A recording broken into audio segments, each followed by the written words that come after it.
Hi, everybody. It's the Plant-Based Business Hour. I'm Elysabeth Alfano. Great to have you with me. Our oceans are 71% of the planet. Hard to have a healthy planet if 71% of the planet is sick. We talk about the state of our oceans and how unhealthy they are. This is due to climate change, so just the rising temperature of the oceans, which is mostly attributed to animal agriculture and, of course, other things like energy, but animal agriculture being the largest contributor to increased climate change. But also just commercial fishing, this demand on our oceans to produce food for us. So much commercial fishing out there, and the plastic that's left behind after commercial fishing, as well as just the strain on the fisheries themselves, the actual fish stock themselves. And of course, factory farming of fish. So fish in pens where they're kept by the thousands and thousands defecating on each other doesn't help the bottom of the ocean either. So lots of problems established from an unhealthy ocean. So it's time, if we're going to feed the nation from 7.7 billion people to 10 billion people, according to the UN, we're going to have to figure out alternatives to seafood, which is why today I'm bringing in the co-founders of Aqua Cultured Foods, Brittany, Chibe, and Palermo. I want to thank you for being with me. Thanks, Elysabeth. Yeah, looking forward to speaking with you.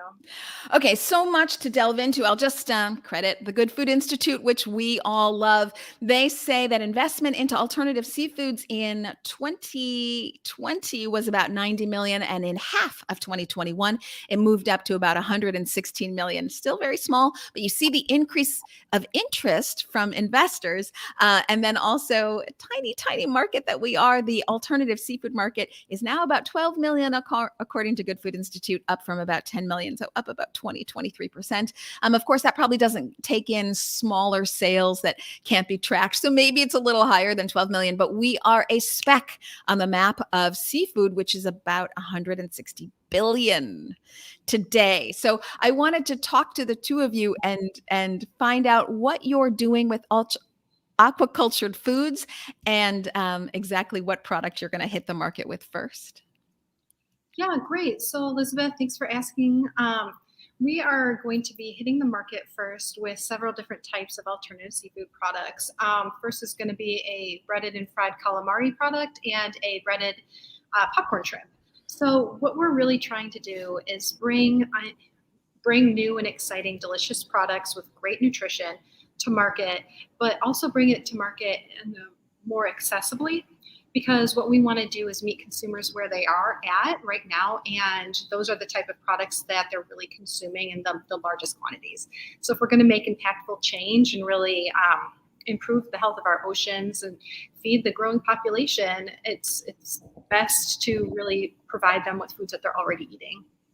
Mm-hmm. And I love that you're doing calamari because I've been waiting for an alternative seafood calamari. And we'll get into a minute if you're really plant-based or fungi-based or how that's going to shake out. At first, I thought you were cultivated seafood, but you're not. You're fermented. We'll talk about it in a second. But calamari seems like an unsung hero in the alternative space. I'm seeing lots of salmon and things like this. But you're also, shrimp and calamari sort of bite-sized things. You're also doing whole cuts. Talk to me about that. Yeah, our whole cuts are some of our most exciting pieces. So a little down the line, we are targeting creating a full center of plate whole fillet. Before we get there, that's just going to require more R&D, but we're making really great progress towards that goal. Until we get there, though, we are going to be bringing out really gorgeous sushi cuts. And what's so exciting about those is the fact that they so closely represent the whole muscle cut look, appearance, and texture of these traditional seafood type products. So we're really excited about those in particular. Yeah, and Elysabeth, if you scroll down a little, maybe like halfway down the page and more towards the bottom, we have some photos of our products, sort of sashimi style. So this one right here on the white plate, if you scroll down a little bit more, yep, so that's our product there. All of these photos are actually photos that Anna and I took in my home kitchen. So you get if you zoom in, you can get a really good feel for the texture and just that translucency and the wetness of it and just how closely it does resemble traditional seafood. And so I'm not able to zoom in here because I've got the two screens going. But for everybody listening to us on podcast, you can go to aquaculturedfoods.com, aquaculturedfoods.com.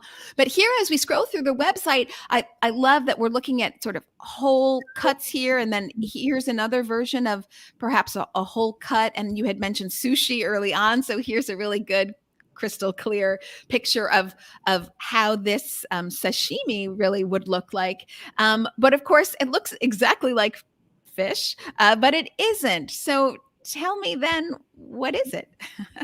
Yeah, so our products, they're all fungi-based products grown through a process of fermentation. It's all proprietary. We have 3 patents pending on the strain we're using, as well as our method of production and its usage. So it's really exciting. It's really a defensible product. And I guess that's part of the reason why there's so much excitement around what we're doing. It's not only what we've already achieved, but it's the fact that it's not only where it's at, but it's like where it's going, the direction that it's going, the opportunity in the marketplace to really service our global community and provide food and healthy, nutritional, sustainable options to everybody. Yeah, when I look at the opportunities for fermented foods in general, not just seafood, but what's going on in the marketplace with fermented foods and either through precision fermentation or biomass fermentation of meats and dairy cultures and opportunities for cheese, the technology already so much more advanced than what we're looking at in cultivated meat, which might take 10, 15 years even maybe to get to market. I think it's probably closer to 10, but whereas your technology, when do you think you'll be in market? Yeah, we're hoping we're going to be starting the market in 2022 with limited time tests of products. But we do have a path to scale. And again, it's our number one goal. So we're doing a lot of R&D, but at the same time, our number one goal is to get the product out there. And so the great thing about the type of fermentation that we're doing is that it's very scalable. So we will be able to feed the community faster. And you have patents pending, and so we want to be respectful. Like, we can't talk about too much here. But when I think of fermentation, be it food or even be it in big pharma, I think of bioreactors and this kind of thing. Is that what you're looking at when you say scale, or maybe this is if you can talk about it, maybe this is something unique or different? Yeah, it is. It's really different. It's very unique. So and one of the benefits is, and one of the ways that we're able to scale a lot more quickly is because we're not using bioreactors. Oh. We are able to scale significantly less expensive and significantly quicker because we're using a more of a stacked tray fermentation process. Yes. I have seen with other companies, but always in meat, this kind, At Last has something similar. You can see it on their website, and they're of course doing meat and bacon and doing great things there. And then you have a fellow Chicagoan, you probably know the folks at Nature's Find, and they're doing some very interesting things with microbes. So different strains, different products, but who would have thought, oh gosh, Chicago's going to be this fermented hub. So maybe we should take a step back for folks. When people say fungi, they think mushrooms.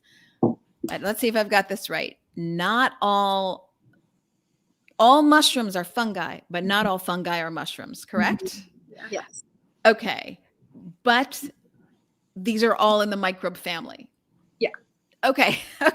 And microbes, neither plant nor animal. So people say mushrooms, they're plant-based, but technically neither plant nor animal.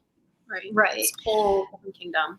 Mm-hmm. And they're actually really interesting along that line is that they are closer to animal than plant. Mm-hmm. However, the FDA recognizes anything that's not animal is plant. So there's a little bit of confusion in general right now about what to call something that's fungi-based, but I think that there's going to be a lot of definition coming up in order to really define and figure out the best way to name and label these kinds of proteins as they become more prevalent in our communities. In so many ways, I want the FDA to step it up. That's just shocking to me that anything that's not animal is therefore plant. Very interesting. And I don't want to confuse the audience or myself for that matter. But in addition to, just for our own edification, so we've got animals, we've got plants, we've got microbes. And as I learned from speaking with Courtney Meyer-Boyd, the co-founder CEO of Aqua, who does works with algae and kelp, the algae family is also its own, not microbe, not plant, not animal. I won't go down that path because that's about as much as I know about that. But just as we look at our global food supply system, and ultimately that's what we're talking about here today, how we're going to shift the global food supply system because it isn't sustainable. Seafood, meat, dairy, not sustainable as it is with the land and water that we have at our disposal for a growing population, and a growing population under the stress of climate change, which is going to make our arable land, the land that we can use, even less available to us. So our resources diminishing, we have to figure out a different food system. So it's interesting to think that there are these other kingdoms. I don't even know if that's the right scientific word, but these other food sources out there, families of algae and fungi that bring protein and fiber. So let's talk about some of the nutritional content that is in, let's say, one of your calamari that'll be on the market soon.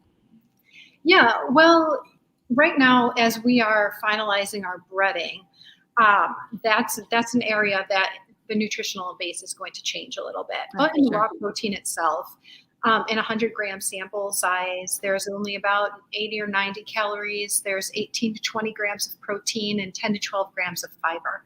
So you may even think that the proteins that we're creating are nutritionally superior because of the fact it also has that bit of fiber, which is just so sorely lacking in a American diet in general. But everything other than that is just a base of water and micronutrients. So it's a really exciting product to be working with. We can use it in so many different ways. It's just really a nutritionally superior product. It's exciting to work with.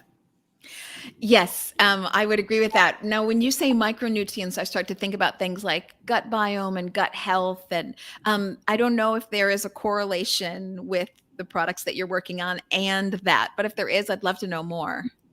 In this sense, I'm mostly just talking about the vitamin and mineral profile, which we're tweaking. It's all really malleable. It's all very tunable, and all goes to the texture of our product. So, for example, with the amount of fibers, we can tune that in order to make a more tender or more chewy kind of product.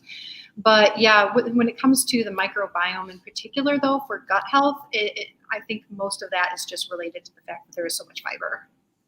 Yes, and if I want people to take away anything from this interview, of course, it would be the state of our oceans and how we're working to have substitutes, but you need more fiber in your diet. Everyone's focused on protein. If you don't know where you get your fiber, then you have a real problem. It's a subject for another day. So one of the things I like about, again, fermentation in general, I don't know if this applies to your product, you can share with us, but it grows so quickly. So let's say I'm talking about meat now, the time it might be to have a cow. And we're not even talking about the gestation period where the mother has to give birth to that cow, which is then taken from the mother. It's another subject as well. But just the growth period of that cow, stuffed with hormones, at best, you're going to look at a year and a half. But here you can grow in a very short period of time. Talk to me about quantities and length of time. Yeah, so right now we're really fortunate. The length of time is about 2 weeks because we're growing the whole cut piece of protein.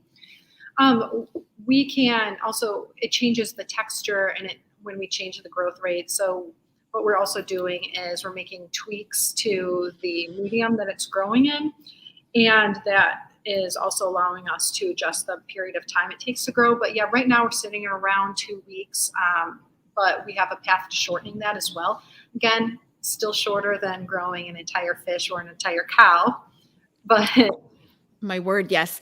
And what kind of quantity would you get in 2 weeks? Obviously I haven't scaled yet, but in the future, what do you think you could get as an output?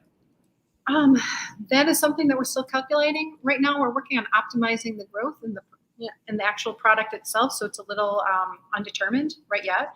But the product in 2 weeks, it's going to grow like full amounts of calamari. It grows in, whatever size vessel it's contained in. So we can grow warehouse fulls, tons of it, depending on the size of our production facility. And the great thing about it too is that we're growing vertically. We're able to take advantage of height, so it lowers the land space and the total overall footprint that we are growing in. So yeah, really inherently scalable. Yeah. Again, so we're back to our resources and how we use them and how we want to be smarter about land and water. So basically, you are as constrained as your size. So Right. ultimately, when you talk about more investments, and we'll get to your capital raise, but when you do more raises and you have more opportunities, you'll just have more output because you are really not really constrained, I guess is what we're saying. Yeah. And we are pre-seed round right now. So a lot of the numbers we have are going to change as we scale and grow the product more. And so, I wish I had a more defined answer for you right now on the amount that can grow, but maybe, 6 months, 9 months, 12 months, I'll be able to give you another update. Yeah, how wonderful. And how much of this is dependent? Let's say we want to get calamari, and down the line, I think you're doing cod. Did I read that right? Mm-hmm. Yes. Okay. So to get cod and calamari, these are different textures, different shapes, different tastes. How much of this is being tweaked by a chef after you've done the sheet fermentation? I'll say, which probably is not a correct explanation. Yeah, I would say all of it is. So we have our scientific side that's helping us with our R&D and making those advancements, technologically speaking, as far as the texture and the creation of different types of seafood. And then we have our chef that's working on the flavors and applications. So there are flavors that are being added, and I want to be careful here. When we talk about natural added flavors or whatever, I mean these things start to mean nothing to people. Organic, natural, even plant based. I think it's going that way. So you probably can't share exactly what you're flavoring with, but are they natural, or are they something you're also working on in the lab? Oh yeah, of course, all natural, non-GMO, plant-based, vegan. We're not using any sort of animal products whatsoever. It's really important to us. Yeah. I mean, it would just be a total oxymoron if we were to create a plant-based, fungi-based seafood and then flavor it with, fish cells from fish. Like, what? No. Not lost on me. Although that's interesting. So how do you feel about we're starting to get the first to market cultivated fat. So people are using plant-based burgers with fiber and plants and mushrooms or beans, but then they're taking cells for fat and they're adding that. Was that something, even though you're not using the fish itself, would you ever consider cultivated omega-3 or from fish or no? That's something we go back and forth on. I can see a path where at one point we may consider it. It's not part of our immediate go-to-market strategy, but it's really interesting technology, and there's a lot of advancements going on, and I think it's worth a conversation as things are perfected, prices come down. I think almost we would rather be a resource for those cultivated meat companies, and could they use our methods of production, our strain, that could be potential revenue streams for us too, to license our technology out and have them use our methods, our products in their process, right? Interesting. To grow their meat. Yeah. Yeah, very interesting that there might be collaboration, but not them to you, but you to them. Mm-hmm. Yeah. Yeah, that's interesting. I just want to clarify for people, because we kind of set it fast and under the rug, but it's a big deal for folks. This is non-GMO, yes? Correct. Yeah. Yes. And even to go into more further detail, when we talk about precision fermentation, this is gross overstatement, folks, but I just want it to be easy for people to digest. For lack of a better expression, we're talking about taking genes usually and mapping them out onto a microbe that can read the cliff notes of that gene, understands what it is, and starts expressing out what it's told to do, which is it reads the cliff notes, the directions, and it does that from the gene. So some people consider this altered, modified, etc. That's maybe its own conversation, but that's not what you're doing here. So you're not even taking out anything, not only from animals, so it's not that, but even from the fungi itself, you're just letting it do its thing. Do I have that right? Yeah, exactly. We're not manipulating it whatsoever. There's no genetic manipulation. We are completely 100% not up for debate, non-GMO products. Yeah. So, and that's part of the beauty of it, is just that simplicity of the product. It's highly malleable, so we can change the form and the shape and the texture very well to create other types of seafood, but that's all done post-harvesting. Well, the shaping and the forming is done post-harvesting as well as the flavoring. So everything else is just, we allow it to grow. We give it an environment that it likes to, that it feels comfortable in. We give it a food that it likes to eat, and we allow it to grow. So this is what I do with kombucha in my house, which makes I'm not saying that my kombucha is your product. I'm just saying that relatively speaking, you're talking about a relatively speaking simple process. Does this make scaling up that much easier? It is a relatively, when compared to precision fermentation, it is a lot more straightforward, which is great because we do have less expensive costs at scaling. We do have a more direct path to scale. We don't have the same timelines. We don't have to fight for line time or line space when it comes to the CMOs. We don't have any of that. We don't have to worry about machinery or equipment that has to be retrofitted in order to meet our specific needs. So because of that, yes, it is extremely scalable. Yeah. This only underscores why investors would be so interested. So we'll talk about the capital raise in a second. But I think I read somewhere, might have been Veg Economist, might have been Food Dive, might have been Food Navigator. You have been all over the place, might have been in the Spoon. I think I read somewhere that you are looking at a co-packer at some point, and like a co-manufacturer as well. And I worry, we were hesitant here to talk about IP and make sure we don't do that here today. Don't you worry with a co-manufacturer that there might be some overlap or issues there? That's a really great question. So when it comes to the production of the actual raw protein itself, that's all going to be done in-house. Mm-hmm. Yeah, we're going to be doing it that way so we can really safeguard our IP, make sure that we maintain specific quality control measures. But then post-harvesting, we're going to be able to send that out to a trusted co-man. They're going to be doing all the finishing of the product and the cooking it, the breading it, the shaping it, forming it. And that's, echo. That's really similar to the process that Beyond and Impossible use, right? So a lot of those very IP heavy alternative protein companies will continue to grow, create their proteins in-house and then outsource it for finishing. Mm-hmm. Yeah, keep it close to the chest. Makes 100% of sense to me. So you did have a huge successful raise, oversubscribed, if I've got this right, at $2.1 million. I think it's closed now. Yes? Mm-hmm. Yeah. It has officially closed. And this is a pre-seed, and you received funds from all over the globe, as I understand it, Switzerland, as well as your home base is Chicago, which we'll talk about in a second. How did that process go for you? I sort of understand that there were more folks that wanted in than you could accommodate. Yeah, the raise, it went really well. We had a lot of strong interest. It was great. We have some very well-respected, very strategic partners that we selected because they're really able to help us bring a lot more to the table than just funds. Because, as you mentioned, we are pre-seed, and because of that, we can really benefit from a lot of the experience and connections in our investment partners. But it went great.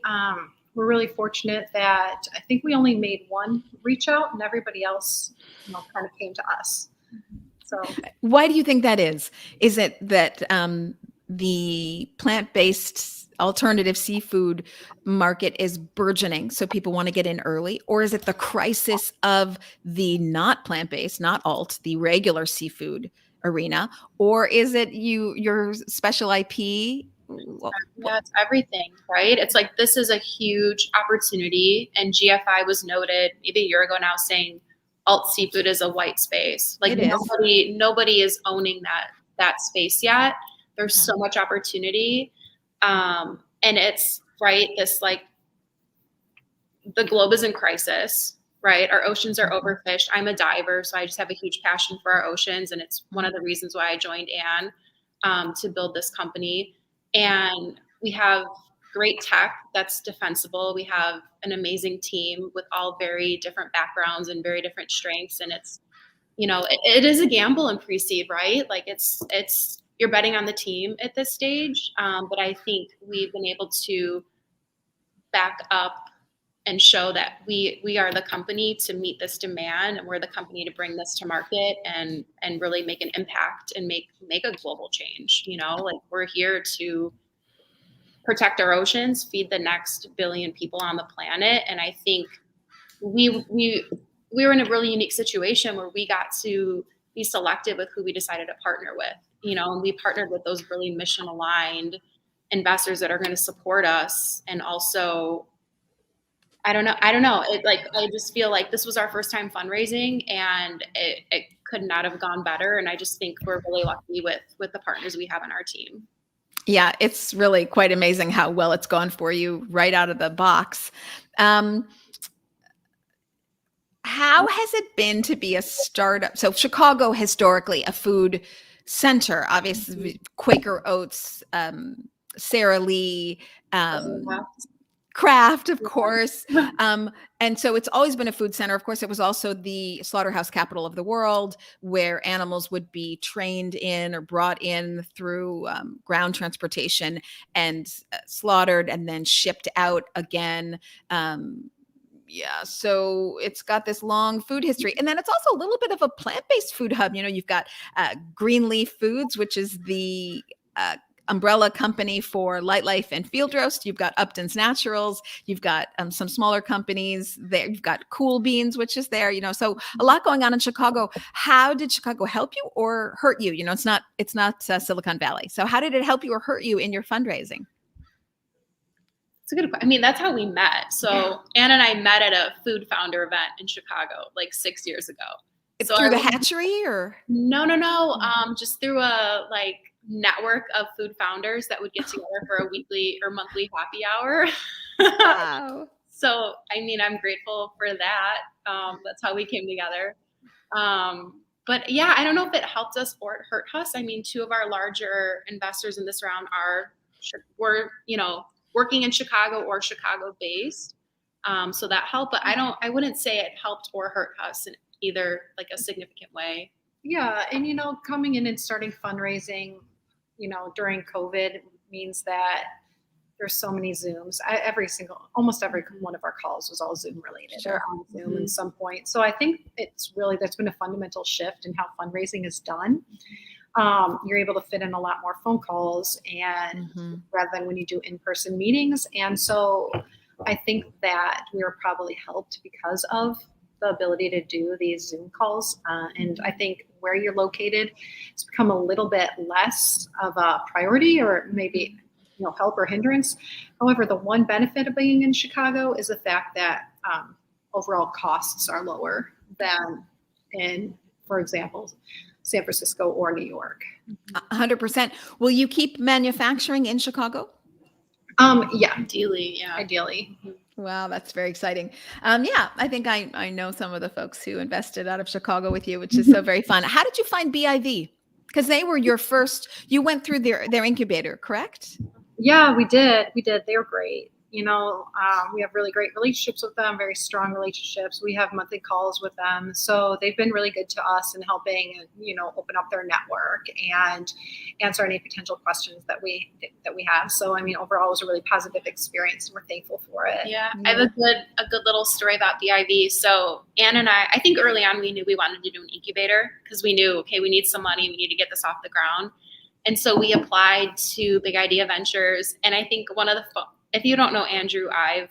Oh, I do. He's been on this show. And so is Tom. Tom Mastrobuoni's been on this show twice with Abby Lyle. And of course, Andrew was one of my very first interviews when I started 2 years ago. So, he's the best and he has the best sense of humor. And one of the first things he said to us in our interview, I don't know if we had three interviews with BIV. And we showed Andrew and their team a video of Ann cutting the product. And he was so blown away. He was like, he's like, I'm sending it around to get people's reactions, but I'm not telling them who it is because I want you guys. And they've just been our biggest supporters since the beginning. So we're super grateful for them. Yeah, that's wonderful. And his personality is sort of legendary. So I understand the appeal.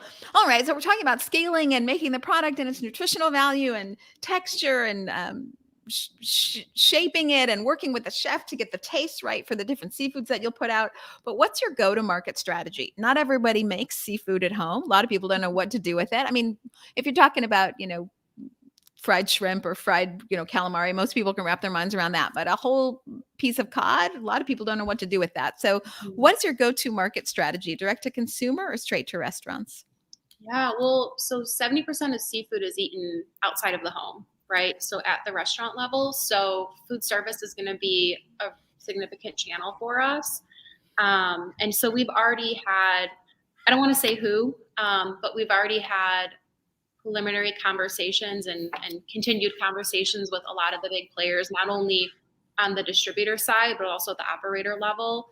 And even some local chains that are really excited about bringing our breaded and fried products and also the sushi cuts to their menus. So I want to have a big splash when we announce those partnerships. So I don't want to say anything right now, but like food service is going to be sort of that first entry point, just because it is right. Like I said, 70% of seafood is consumed within food service, but then retail and D2C is going to be a channel. But it's really, I mean, it's amazing, just the interest we've had globally, right? Like I think it's over 70% of seafood is consumed in Asian countries. So we're targeting Singapore, Hong Kong, Tokyo, a lot of those larger markets to launch our products there. So it's sort of like the sky's the limit, with what we can do. So you're already looking at international expansion. I find that interesting since you're not even yet to market, but you can foresee Asia, which of course makes so much sense given their consumption of seafood. Mm-hmm, mm-hmm. Yeah. But now neither of you are scientists. You have backgrounds in business and sort of general liberal arts, if you will, coming out of University of Illinois, so staying in the state of Illinois. Did the science intimidate you at all? Or what made you think, well, I can jump into this scientific tech world? Right. Well, first of all, I don't have science by education and schooling. However, I come from the food and beverage industry, and I've been in it for 20 years. So I have a lot of experience. I did go back to school. I did learn food tech and food science, culinary innovation. And so I have a pretty strong background in what we're doing. So what I was able to do was really identify certain microorganisms, how they work, what they like, how to grow them. Then when I identified this product that we're growing as a potential seafood alternative, what I was then able to do was a lot of A/B testing, see how far I could get it. Once I was able to get a really great, viable V1, I reached out to Brittany to be my co-founder, and we've since brought on a scientific team. Yeah, that makes so much sense because you're going to need strong science in there. Of course. Sort of food science even, but even to work out those flavors and textures and stuff, the science is such a big part of it. Yeah. Okay, so I took a little detour off of where we were before, which is talking about that your go-to-market strategy is really restaurants, which makes so much sense. But of course, the kind of restaurant might even be a fast food chain that goes for popcorn shrimp or fried calamari, which is going to be very different than those that might go for sashimi or something like that. So it's still early days, but how are you thinking of splitting that? Yeah. Well, branding really. Yeah, I think, and mentioned it earlier, those breaded and fried products will be the first to market because they are so easy to understand, right? Like if I were to plate in front of you a 6-ounce fungi-based cod, it's intimidating. You're like, what the heck do I do with this thing? I don't even know. What is it? What am I eating? But if it's a very poppable, small piece of popcorn shrimp or a calamari fry, and it's breaded and fried, and our protein carries the flavor of that breading and the seasonings, it's so easy to understand. Like Ann said earlier, we need to meet our consumers where they are. And if you can go to McDonald's and order our, popcorn shrimp from $1 menu, like how accessible is that? So I think, kind of the way I think about it is we need to kind of bring our customers on a journey with us and introduce something that they know and understand and enjoy, and then kind of explain, okay, here's the benefit to eating our product versus, and cocktail sauce completely. Here's the benefit to eating our product versus a traditional shrimp or calamari or whatever it might be. And then really have them like fall in love with the brand and then release, okay, now you can make, you can eat our product on sushi, or, you can take it home and do a, at home sushi roll or something with it. So I think it's going to be this journey, but it's sort of, you have to kind of put yourself in the shoes of that customer I wouldn't know what to do with this 6-ounce piece of cod that's made of fungi. Like, what is that? So, yeah, I just think about the accessibility of it. Like, the way to make impactful change is to make something with really broad appeal. And so that's the whole reason behind like these breaded and fried products. And I think you can have the same branding. That's something that investors asked us when we were fundraising is, how do you have these cheaper cuts like a popcorn shrimp or a calamari, but then you have these premium whole cut sushi cuts. And I guess my argument is, Beyond has done it. Impossible's done it. They're in Michelin star restaurants with an Impossible burger, and then I can go to Burger King and get an Impossible Whopper. So if they can do it, why can't we? It'll be so interesting to see how that plays out, because I have the same question about that sort of fractured branding or fractured consumer reach. And I do think it can be done. It just needs to be very tailored, and again, the customer so understood. Something that we're not diving into a lot today, but you touch on it here, is this kind of democratization of food. Right now there are rare types of tuna. You can get one piece of sashimi in Japan, and it's, I'm guessing here, but like $20. I'm guessing only because I know it's super expensive and in that range. I just don't know the exact range, but it can be that expensive, if not more. And then you can get 15 and 10 and down to $3. But not everybody can afford that rare type of sashimi cut, particularly because the reason it's so rare is because tuna's basically being killed off and not back to the state of our oceans. So, but if you grow it in a sheet and you are only limited to the size of your warehouse, factory, production center, then anybody can have that rare kind of tuna. So it's a very interesting, and I think that will end up affecting the branding, because of course there'll always be premium everything. It's the world won't change in terms of how we shop and how people want to get different things, but it's just very interesting to see where you go with your branding, because you can do so much at so many different levels with so many different types of seafood. So I will stay tuned for that. Okay, but first off, it's calamari and popcorn shrimp coming to tasting arenas, tasting spots next year, which is very exciting. Okay, but another thing you were touching on here is, what does the consumer do with a fungi-based slab of fish? Well, that's assuming we've even communicated to the consumer at all what we're trying to do here. How is that going to go? Are you planning on telling them everything? Like, here's the brand story because the world is in crisis? Or are you just telling them about microbes and fungi? Or are you just not even going to address it and say it tastes like fish? Go ahead. Yeah, we are really trying to lean in on what's going on right now in the industry in general. Most of these fungi-based alternative protein companies are coming together and just trying to figure it out itself. And we present kind of like a united front on what on earth we're going to call it, because it's really important to be accessible. It's really important that a consumer understands the benefits of this type of product, but at the same time, you can't call it a name that sounds really off-putting or polarizing. And so right now, we haven't entirely 100% landed on a name for the protein, but we will. And I think that a lot of that is just going to come through, testing with our consumers, and just have different consumer panels and trying out different names and seeing what resonates and what's understandable, relatable, and honestly, what sounds good, what sounds tasty, what's something that somebody would actually try and want. Yeah. And I think too, at least in my personal opinion, I lead with transparency. And I think our why, the reason why we started this is important, right, to our company and for the consumers to know. And what's happening in our oceans and what climate change is doing to the world as a whole. I think it's important to share that, right? But I don't think we're going to get buy-in from everybody. Not everybody cares the way that I do or that you do. So then it comes down to, okay, well, why would someone make the switch?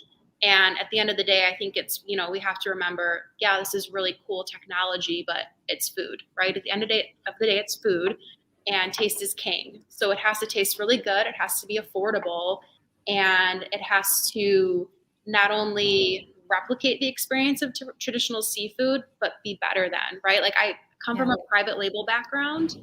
You know, the first 10 years of my career, I was with a private label dairy company, and everything was like as good as or better than whoever is best in class, right? Mhm. So like, here's the benchmark, it has to be as good as or better, and then we'll launch it. And so I think that comes down to what we're doing too, is it has to taste great, if not better than the real thing. And it has to be affordable, because otherwise, why would somebody make the switch, right? If they don't care about the deep problems in the world, then, you know, it has to just be an easy switch for them. We have to make it easy.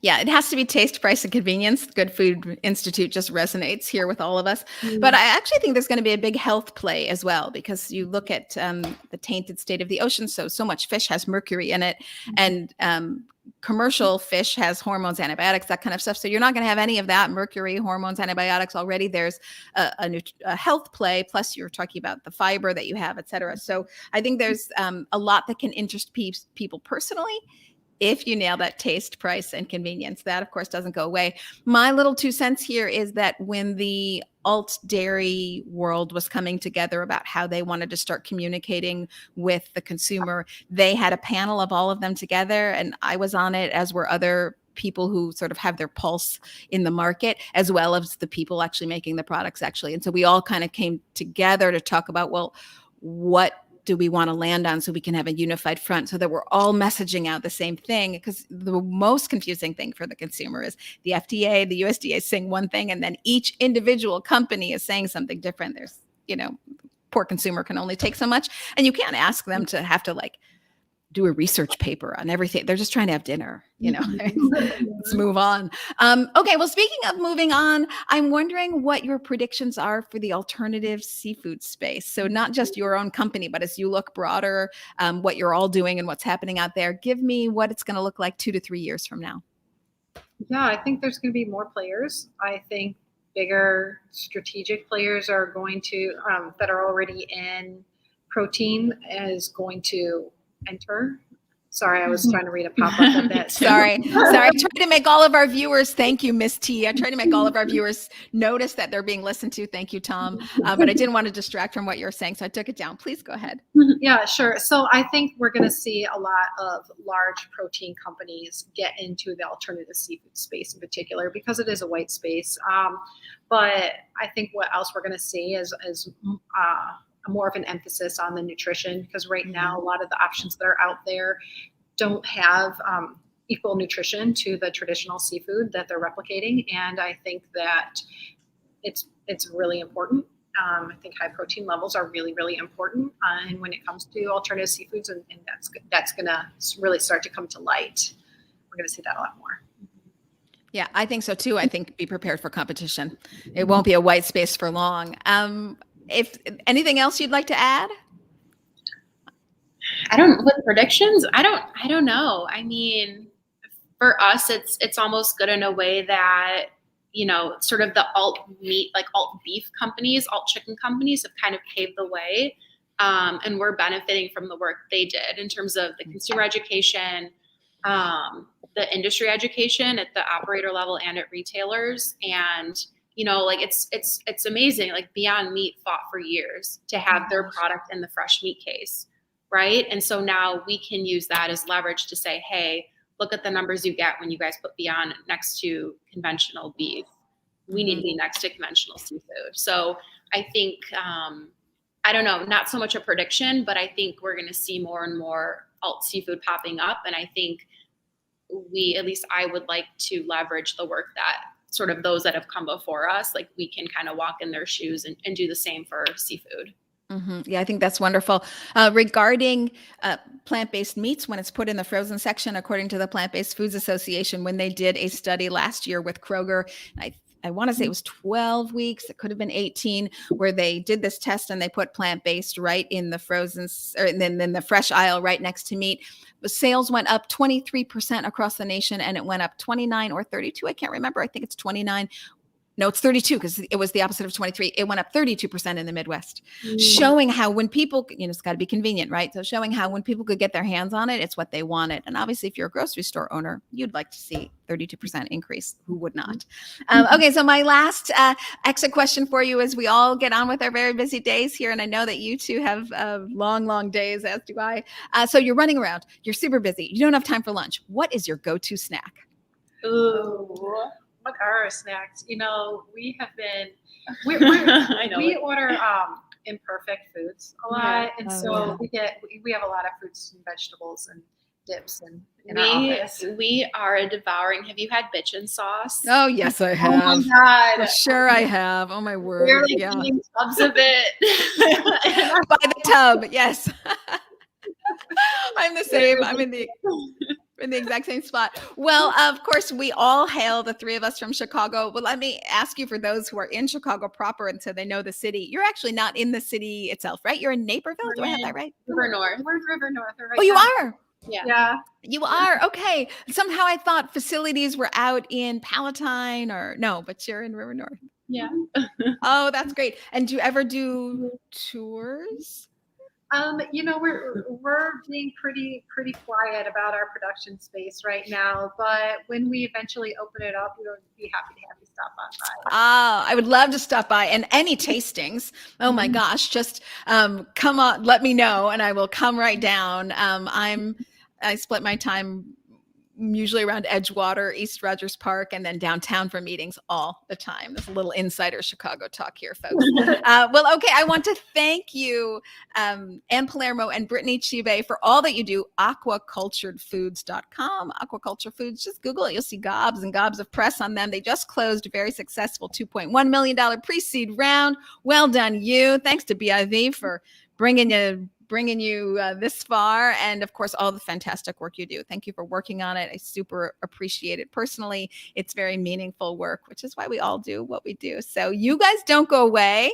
Everybody else, I will see you next Tuesday on Facebook, LinkedIn, Twitter, and YouTube, I think it is. I will see you all next Tuesday for the Plant-Based Business Hour. Ann and Brittany, stay put. Bye, everybody.